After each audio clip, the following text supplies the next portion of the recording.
কোয়েল, বলছি এই মাসের সব লোনগুলো তুমি দিয়ে দিও না। কেন? আমি কেন দেব? এটা তো তোমার কাজ। আরে এই মাসটা না আমার একটু হাতটা টাইট আছে, তুমি এই মাসটা দেখে নাও, আর 2 মাস পরে তো আমার গাড়ির ইএমআই শেষ হয়ে যাচ্ছে, তারপর সব ঠিক হয়ে যাবে। আচ্ছা একটা কথা বলো, সবকিছু যখন আমি দেব তাহলে তোমাকে আমার কি দরকার? কি বললা? যদি একটা মেয়ের সবকিছু করতে হয় তাহলে ছেলের কি দরকার? একা থাকাই ভালো। তুমি যেটা বলছো ভেবে বলছো? যা কিছু বলছি ভেবেই বলছি। নিজে ইনকাম করি, নিজে চালাই, এরপর যদি তোমাকেও চালাতে হয় তাহলে তোমার সাথে থেকে আমার কি লাভ? আচ্ছা এই ব্যাপার। আচ্ছা তুমি একটা কথা বলো, তোমার কত টাইম হলে জবটা তুমি করছো? 1.5-2 বছর হয়েছে। আর এই সময়ের মধ্যে তুমি কত টাকা কামিয়েছো? এই 2.5-3 লাখ।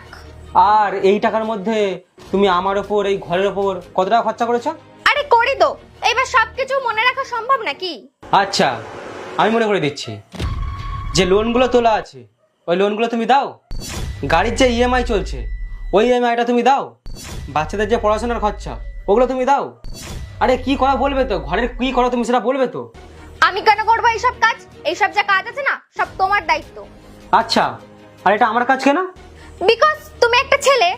আচ্ছা আমি ছেলে, আচ্ছা আমি তোমার কথার জবাব তোমার ভাষায় দিচ্ছি। যখন তুমি ঘরে টাকা দিতে পারবে না, থালা বাসন ধুতে পারবে না, কাপড় জামা ধুতে পারবে না, আরে আমাকে এক গ্লাস জল দিতে পারবে না, তাহলে আমার তোমার কি দরকার? যখন সবকিছু আমি নিজেই করব তাহলে আমার তোমার কি দরকার? আর যখন তুমি এখানে থাকবে না, অন্য কোথাও তো তোমার থাকতেই হবে, সেখানে তুমি থাকবে, ঘর ভাড়া দেবে, ইলেকট্রিক বিল দেবে, আর কোথাও আসা যাওয়ার জন্য একটা তো গাড়িও লাগবে।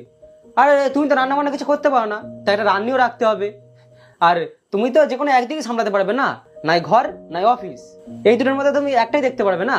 এই গোলের মধ্যে যা টাকা খরচা হবে না, তোমার যা স্যালারি তার ডবল খরচা তোমার হয়ে যাবে। তুমি বাইরে গিয়ে থাকবে, কিন্তু এখানে আমরা একসাথে থেকে একটু টাকা তুমি দিতে পারবে না।